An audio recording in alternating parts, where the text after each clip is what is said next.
गणतंत्र दिवस की परेड हर हिंदुस्तानी के दिल के बहुत करीब होती है। पिछले 71 सालों से हर साल 26 जनवरी के दिन को हम सेलिब्रेट करते हैं और इस बार 72वीं बार फिर से हम इसे सेलिब्रेट करने जा रहे हैं। वैसे तो हमेशा से हम देखते हैं कि ये परेड राजपथ पर होती है, लेकिन क्या आपको पता है कि ये परेड हमेशा राजपथ पर नहीं हुआ करती थी?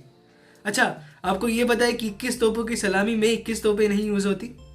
नहीं पता था ना?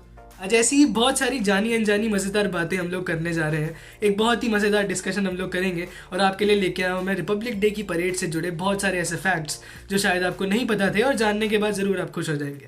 तो आपसे बस एक ही रिक्वेस्ट कि आप लास्ट तक ज़रूर देखिएगा इस वीडियो को, बिकॉज आज बहुत सारी इंटरेस्टिंग चीज़ें मैं आपको बताने वाला हूँ और मज़ा आने वाला है। विद हैविंग सेड दैट, मैं हूँ नंदन, आप है मेरे चैनल पर। शुरू करते हैं इस वीडियो को यहाँ से।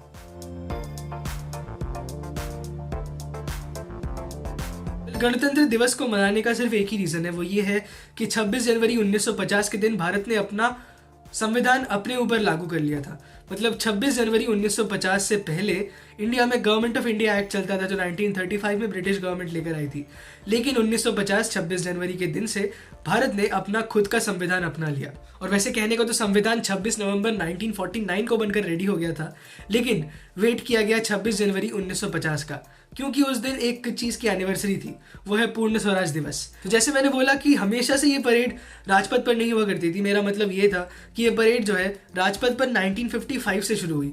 उससे पहले अलग अलग लोकेशंस पर हुआ करती थी। मतलब 1950 से 1954 तक ये parade Arvind stadium, Kingsway, Lal Qila और रामलीला मैदान पर हुआ करती थी। और उसके बाद 1955 से अब तक हर साल ये परेड राजपथ पर हुई है। वैसे राजपथ को पहले किंग्सवे ही कहा जाता था और अरविंद स्टेडियम जो है उसका नाम अभी मेजर ध्यानचंद नेशनल स्टेडियम है, वो पास में ही है। अगर आप परेड को देखते हैं तो आप ये भी जानते होंगे कि हर साल किसी ना किसी इंटरनेशनल हेड ऑफ स्टेट को बुलाया जाता है चीफ गेस्ट के तौर पर। और 1950 में पहली बार जब हमारी रिपब्लिक डे की परेड हुई थी तो इंडोनेशिया के सुकार्नो जो है उस टाइम के प्रेसिडेंट, वो हमारे चीफ गेस्ट थे। और 1955 से जब ये परेड राजपथ पर शुरू हुई तो 1955 में हमारे पहले जो गेस्ट बने राजपथ की परेड के, वो पाकिस्तान के देन गवर्नर जनरल मलिक गुलाम मोहम्मद साहब थे। फैक्ट नंबर 4 की तरफ चलते हैं। तो जैसे मैंने कहा कि 21 तोपों की सलामी में 21 तोपें यूज़ नहीं होती। ये बात सुनने में फ़नी लग सकती है, लेकिन 21 तोपों की जगह एक्चुअली 7 तोपें यूज़ की जाती है जिनको 3 बार फायर किया जाता है। और ये फायरिंग एक्यूरेट होती है बिकॉज ये फायरिंग मैच करती है नेशनल एंथम के टाइम को। मतलब जो 52 सेकंड के टाइम में नेशनल एंथम प्ले किया जाता है उसी की टाइमिंग को मैच करते हुए इन 7 तोपों को 3-3 बार चलाया जाता है, तो इससे 21 तोपों की सलामी होती है। और जो तोपें यूज़ होती है वो QF-25 पाउंडर्स नाम की एक फील्ड आर्टिलरी गन है और ये वर्ल्ड वॉर 2 के एरा की है। मतलब इसे पहली बार 1941 में बनाया गया था और ये तोपें अभी भी यूज़ होती है 21 तोपों की सलामी के लिए। अच्छा, आपको पता है ये जो टैंक्स, APCs और अदर आर्मी के व्हीकल्स है ये इतने चमकीले क्यों दिखते हैं? मतलब ऑफकोर्स इनमें पेंट किया जाता है, लेकिन एक्चुअली रिपब्लिक डे की परेड से पहले एक स्पेशल कैंप ऑर्गेनाइज किया जाता है इंडिया गेट के पास, जहाँ पर ये सारे व्हीकल्स, सारे वेपन सिस्टम्स सब रखे जाते हैं और इनको अच्छे से वहाँ पर इन्वेस्टिगेट किया जाता है और रीपेंट किया जाता है। वैसे क्या आप जानते हो कि जो ओरिजिनल परेड है वो 9 किलोमीटर लंबी होती है, लेकिन जब परेड की रिहर्सल्स होती हैं तो ये परेड 12 किलोमीटर लंबी होती है। और इस 9 किलोमीटर के परेड रूट पर जगह जगह पर जजेस बैठे होते हैं जो 200 पैरामीटर्स पर जज करते हैं और इनकी जजमेंट से पता चलता है कि बेस्ट मार्चिंग कंटिजेंट कौन सा था। और जो टैब्लोज होते हैं ना, जो टैब्लोज आते हैं स्टेट्स के या फिर और भी गवर्नमेंट के प्रोग्राम्स होते हैं या फिर अलग अलग जो भी चीज़ें होती हैं, ये टैब्लोज को एक फिक्स स्पीड दी जाती है 5 किलोमीटर पर आवर की। और ये इसलिए किया जाता है ताकि जो गेस्ट हैं वो अच्छे से देख पाए कि टैब्लो में है क्या। और जो ड्राइवर होता है उसके लिए बड़ा चैलेंजिंग काम होता है बिकॉज एक छोटी सी विंडो से उन्हें देखना पड़ता है पूरा रास्ता। अब आते हैं एक बहुत मज़ेदार चीज़ पर रिपब्लिक डे में जो होती है, वो ये है कि जब फ्लाई पास्ट होता है, रिपब्लिक डे का जो फ्लाई पास्ट होता है, मतलब जहाँ पर जेट एयरक्राफ्ट और अदर एयरक्राफ्ट, हेलीकॉप्टर्स, ये लोग परेड ग्राउंड के ऊपर से जाते हैं, ये वाला जो फ्लाई पास्ट है इसकी जिम्मेदारी वेस्टर्न एयरफोर्स कमांड को है। और ये सारे एयरक्राफ्ट एक स्पेसिफिक टाइम पर अपने अपने एयर बेसिस से टेक ऑफ करते हैं और अपने बिल्कुल निर्धारित समय पर राजपथ पर पहुंचते हैं। Moving on to the next fact, वो ये है कि हमारे जो मार्चिंग कंटिजेंट्स है वो यूज़ करते हैं इंसास राइफल, जो आर्मी के मार्चिंग कंटिजेंट्स है या फिर दूसरे कंटिजेंट्स है। लेकिन जो स्पेशल फोर्सेस की टीम है वो Israeli made Tavor rifles use करती है। I don't know if I am pronouncing it correctly, but I guess Tavor ही बोलते हैं। अच्छा, क्या आपने कभी सोचा है कि इस परेड में खर्चा कितना आता होगा? बताता हूँ मैं आपको।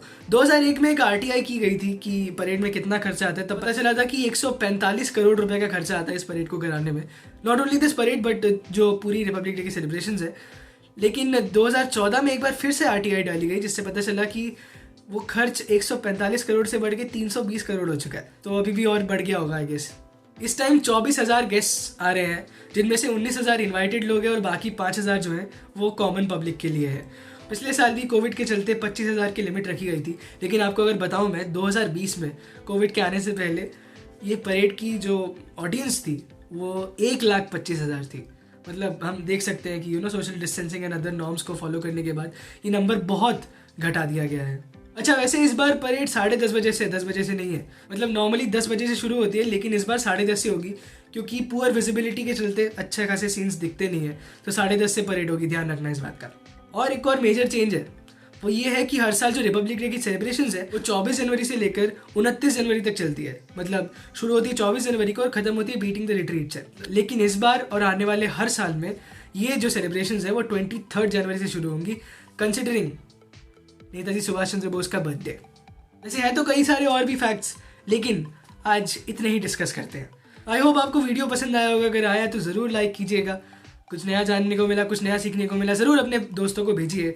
और अगर चैनल पर पहली बार आए थे तो आपसे हाथ जोड़कर रिक्वेस्ट की ज़रूर सब्सक्राइब कर दीजिएगा, बिकॉज मैं ऐसी वीडियोस बनाते रहता हूँ और आप निराश नहीं होंगे। So this is it, this was me Nandan, आप थे मेरे चैनल पर। Thanks for coming, thanks for watching. चलता हूँ, नमस्कार, जय हिंद, बाय और रिपब्लिक डे की शुभकामनाएं।